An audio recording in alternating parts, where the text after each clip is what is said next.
इपिस्टाक्सिस नाकातून रक्तस्राव. नाकाच्या पडद्याच्या खालच्या बाजूला 5 रक्तवाहिन्यांचा संगम पॉइंट असतो, त्याला आपण लिटल सिरिया किंवा केझल बॅच प्लेक्सस म्हणतो. म्हणजे आमच्या लातूरची गंजगोल आहे. त्याला जरा जरी इजा झाली तर तिथून रक्तस्राव होऊ शकतो, त्याला आपण घोळणा फुटणे असे म्हणतो. याचे प्रकार कसे? अँटेरियर इपिस्टाक्सिस आणि पोस्टेरियर इपिस्टाक्सिस. अँटेरियर इपिस्टाक्सिस म्हणजे नाकाच्या पुढच्या भागातून सरासरी लिटल सिरिया मधून रक्तस्राव होतो.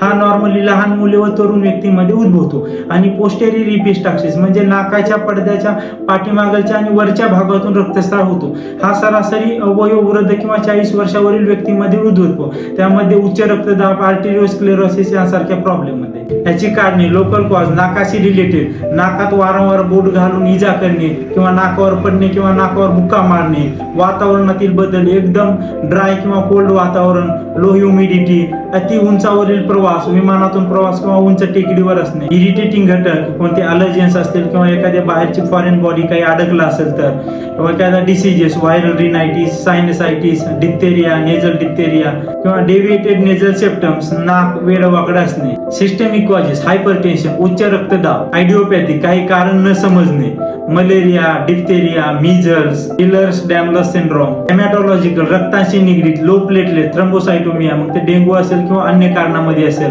वोन Willebrand disease, haemophilia, vitamin B12 deficiency किंवा हेड ट्रॉमा, डोक्याला मार लागल्यानंतर रक्तस्राव होत असेल तर अशा कंडिशन मध्ये सिटी स्कॅन करणे अत्यंत गरजेचे असते. अशा वेळेस काळजी काय घ्यावी? ताठ सरळ उठून बसावे आणि थोडेसे समोर झुकावे, म्हणजे रक्तस्राव आतमध्ये जाणार नाही. शांत राहायचं, काही पॅनिक व्हायचं नाही. जर तुम्ही पॅनिक झाला तर हार्ट रेट वाढतो आणि हार्ट रेट वाढले तर रक्तस्राव अधिक होण्याची शक्यता असते.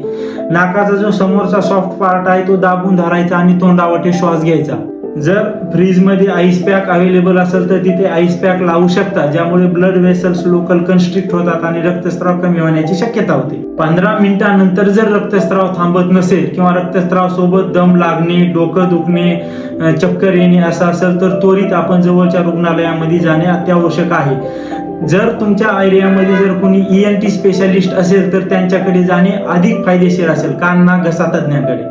मी डॉक्टर विजय हडबे, कन्सल्टंट फिजिशियन, कोरे हॉस्पिटल, वारणानगर, तालुका पन्हाळा, जिल्हा कोल्हापूर.